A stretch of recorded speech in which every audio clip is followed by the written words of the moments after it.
Bonjour à tous, bienvenue dans cette nouvelle édition du 10 sur 10 pour faire le tour de l'actualité de la sécurité privée, publique et civile.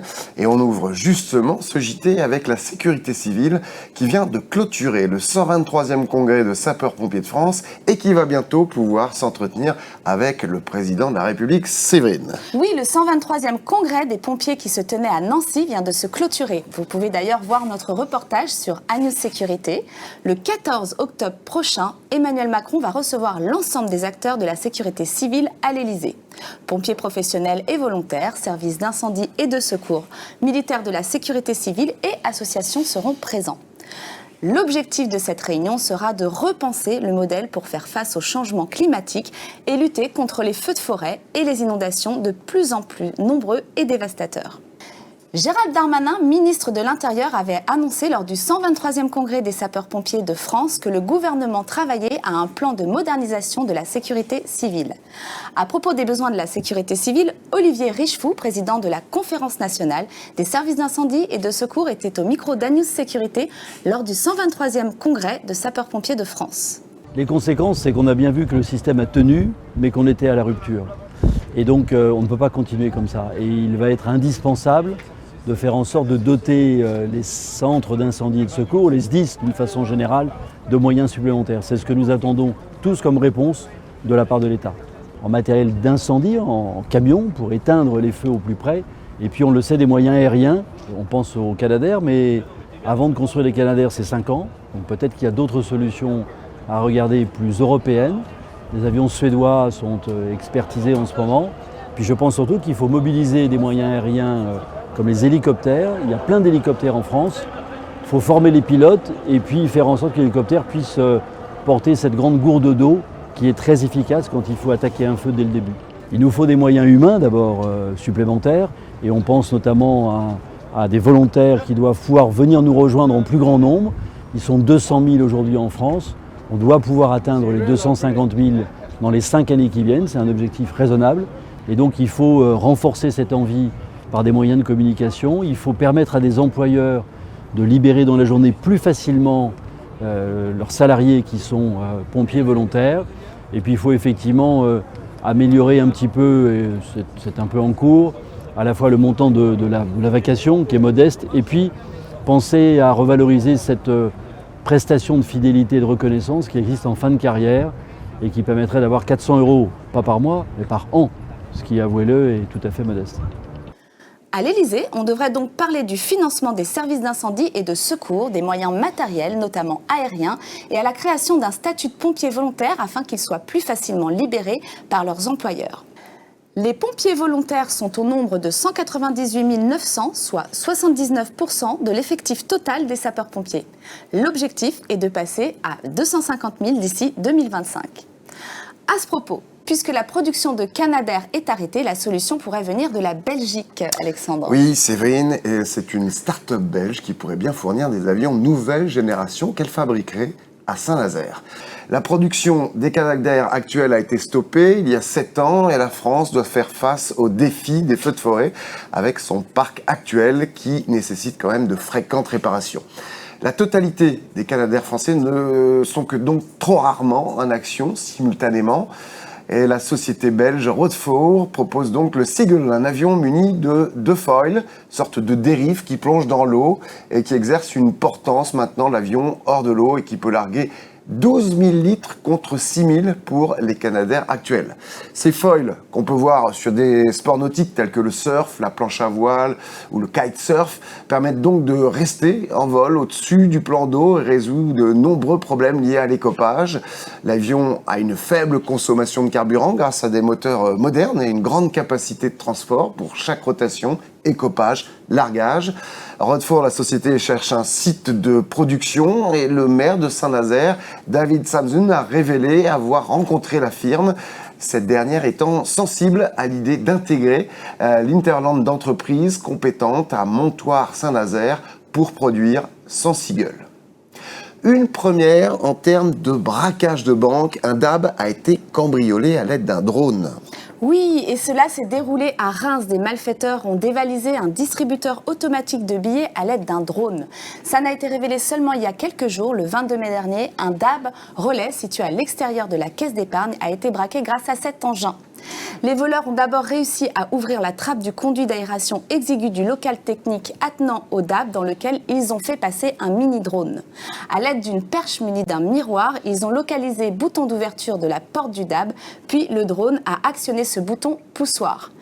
Les malfrats se sont ensuite infiltrés et ont composé le code secret pour ouvrir le coffre, code que seuls les convoyeurs de fonds connaissent. 150 000 € ont été dérobés. 4 suspects, dont un ex-diabiste, ont été interpellés, mis en examen et placés en détention provisoire l'été dernier. Les autorités constatent que de plus en plus de drones sont utilisés par le grand banditisme, aussi bien pour les cambriolages que pour des transports de drogue. Sécurité privée, coup double lors du 3e congrès du GES. Oui, à Annecy, non seulement c'était la première fois qu'un ministre de l'Intérieur participait au congrès annuel du groupement des entreprises de sécurité, mais Luc Guillemin, son président, a également annoncé des avancées sur les négociations salariales de la branche. Ce dernier a officiellement révélé la mise à la signature d'un accord portant augmentation de plus 7,5% des minima conventionnels. Un accord du 19 septembre 2022 relatif aux revalorisations salariales dans la branche prévention-sécurité qui était mise à la signature jusqu'au 28 septembre dernier.